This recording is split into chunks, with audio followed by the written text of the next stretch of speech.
Welcome back, everyone, to a brand new video. Today, I want to talk about Venom: Let There Be Carnage. It just came out, I believe, the night, last Thursday. And I got to see it with a friend, and I just think that the movie is such a big improvement. But I'm going to talk about more of that in just a second. But real quick, before we get into this review, guys, if you are new here, consider hitting that subscribe button, letting me know you guys like the content that I've been putting out. And without further ado, let's go. Alright, so first, I do want to put this out there. There will be spoilers in this video, so if you haven't seen the movie, save this, and then come back later. So, alright, let's go. Starting off, I want to talk about the general plot and feel of the movie. So, we kind of open off where we started last time, pretty much, where Eddie's getting to talk about what happened with Cletus Kasady in his cell, and now he wants to give Eddie the information about where these missing bodies are in exchange that he puts his note in the newspaper for Shriek. I think that's her name. Because that's like his long lost love, or they call it his light, so that they can kind of reunite one last time before he dies or gets the death penalty. So it's kind of funny how this happens, and they introduce this whole new element in this movie where Venom and both Carnage can do this thing where Venom more or less is like a detective for like the first 10-15 minutes of this film, and he can do like super fast typing, and finally, Carnage, he has like this thing where he just puts his thing inside all of the keyboard ports and just could instantly find anything he wants, which is a little bit different, but it's kind of cool. So it's definitely weird seeing that kind of new ability that they could do. And so then once that happens, Eddie's just like, well, I don't really need to tell the police about this. I'll let this be my victory, because he doesn't really want to help. He could care less if the police gets the credit, as long as what's happened, the good thing happens, and yeah. So obviously Cletus is not happy about that, and so we see him kind of freak out, and he has his whole temper tantrum fit in prison. So it kind of gets to the point where Venom is like, we've been working so hard, and you always, throughout the whole movie, you have this married couple dynamic where it's like Venom wants, and you've seen it from the trailers. If you've seen any of the trailers, you'll see that Venom wants to go out and eat bad guys, and Eddie's trying to give him chickens and a tire to chew on and all these other alternatives, when Venom just wants to snack on bad guys. It's I think the exact wording they use in the movie. And one of the other things they bring in from the comics is that with Mrs. Chen and going to get chocolate, so that's also brought up in here. And for a little bit in the beginning, it's not slow, but it's just kind of building, but you need that building to kind of get to the main friction between Venom and Eddie. And then finally, they kind of break apart, and so first they go to the cell. They go, once, everything has happened, they get the letter from Cletus Kasady that he wants them to basically go and, be there for his last, time on Earth, to see him go. And that's when he gets bit, and then Carnage is now fused with Cletus Kasady's blood or cells, and later we know that Cletus Kasady becomes Carnage. So that's basically the ins and outs of the film. But now I kind of want to talk about each character specifically, and then dive into a little bit of more specifics with some certain moments that I thought were really cool. Let's talk about Venom. Venom in this movie, I feel is definitely an improvement from the first. I really like because one of my biggest issues with the first film is that it's still the same kind of comedy in this film, but it's I don't know if you would say, I just guess some of the jokes they picked out work better, and there's also more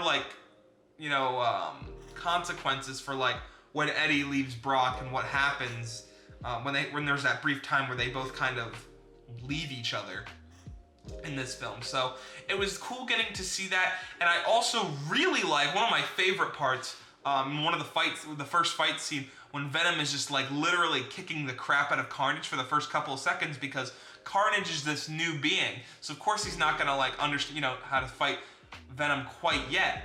But he's pulling off this move. He even pulls off like a wrestler move and like hits him like that. It's just a lot of cool stuff that happens with Venom. And then we, of course, see him go into a rave party, and all these just weird, different, out-of-the-pocket ideas. But all in all, I really did enjoy Venom in this movie, but I think there's a little bit more to be enjoyed with Carnage, which is what I'm going to talk about next. So, I'm actually going to quickly talk about Cletus Cassidy, and then talk about Carnage. I really liked Woody Harrelson as Cletus Cassidy in this movie. I thought he did a fantastic job, especially bringing out like the insane, like, murderous killer. And one of the other things I was a fan of, when Eddie got that letter, like the whole animated little part that they snuck in there, it reminded me of at the beginning of Birds of Prey, when they did that whole thing with Harley Quinn about how she grew up. It reminded me of that a lot. And it just kind of also gave us like a really good visual representation of who Cletus Cassidy was and what like was meant to him, like what was important to him. I just really liked his character a lot, especially like his aggression and his like creepiness scale was like dialed up to 11 in this movie. So definitely a great person to play him. And then of course he turns into Carnage, which is what we're going to talk about right now. So Carnage in this movie was probably 10 times better than I could have imagined. He was definitely my favorite character in this movie. And even though he only was in like the third of this movie, I would say, no, he was in like half the third of this movie. He was fantastic. Just fantastic. I mean, obviously the prison scene where he first, breaks out and everything is insane. One of the biggest things that I feel, there was a part when he like deliberately like just lets it out, and it was just so like, to be in a theater like that and to see that was just incredible. And I not only do I love that, but I love the little, like, you can hear Cletus inside of him, like, because when we find out that he's not exactly a good match for Shriek, because Shriek's like a very loud noise, and Carnage isn't like that they're not a very good bond or host, like they're not bonded very well. So it's almost just like a parasite at this point, where it's not even like, a good host for Cletus Cassidy. And so then, we get this whole, like, he'll be telling him what to do inside, and you can just, it's very cool. It's very cool to have, like, Cletus, like, fighting back on the inside. So, I want to kind of talk about more specifically, just, like, the design choice. I really loved the way Carnage looks in this movie, and especially, I was talking to my friends about this. The voice of Carnage just looks, sounds incredible.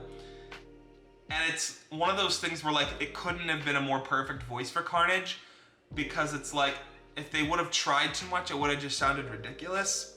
And I'm just glad that they really nailed the voice and the moveset of Carnage in this movie. I do want to briefly mention about Shriek in this film. She was a good addition to really, like, drive home why Cletus Cassidy is going on this little journey. And it was cool to see, like, her backstory with Cletus Cassidy in the home that they were both in for that brief time. She's just as crazy as him, she's like the psychotic killer girlfriend in this movie.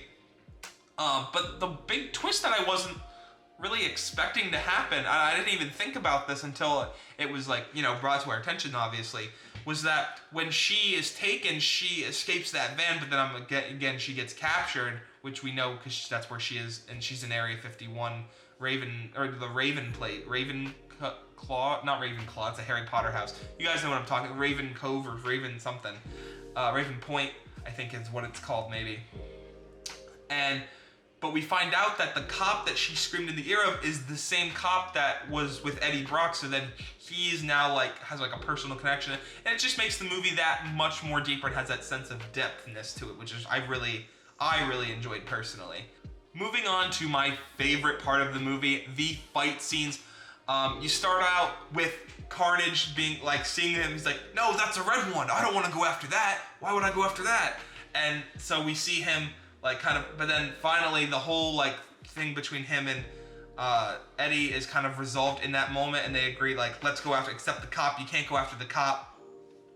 And you have Carnage like shooting out the little spikes like, and Venom's running through the church. And like I was talking about before, he like elbows him like a wrestler. I mean, he's slamming him, and then finally Carnage gets the upper hand. He like pins him against the wall. It's just a lot of really cool moves. It didn't feel like, one of my favorite things about the original Venom was with Riot. It was like that swishy swash that you could see both of them. And I was like, how are they gonna top that? What's something they can really do? And they just went full on board with Carnage, and it was the perfect place. They were fighting with the bell.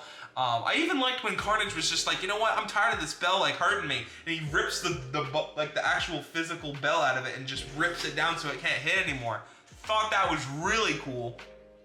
And I also like seeing Venom when he finally got like when Carnage was like trying to make his way back to Cletus Cassidy. He eats it. So not saying that he couldn't eventually, you know, because I think, yeah, Cletus Cassidy's dead, but if he comes back in another multiverse situation, definitely could come back and, you know, so it's not out of the question per se.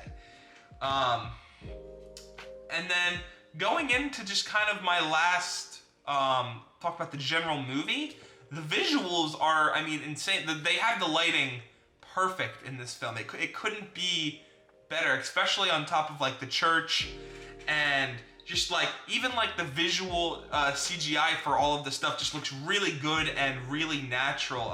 It didn't feel forced. It didn't feel like it didn't belong there. It all just felt really good, and it looked good too. So overall, I would say I actually did review this on my Letterboxd. If you guys, it's an app for like rating movies and stuff. I gave this a 4.5 out of 5. The only thing is, I wish we got to see more of Carnage. I really love seeing him in action. And again, there was nothing bad about him in action. It was just, I wanted to see more, and I guess that would be literally my only complaint about the movie. Because it was, honestly, it was a really fun movie to watch, and I like that it told its own story without trying to feel... well, I'm going to talk about how it's kind of connected to the bigger universe here in just a second. So now I'm going to actually talk about the post-credit scene before we finish off this video.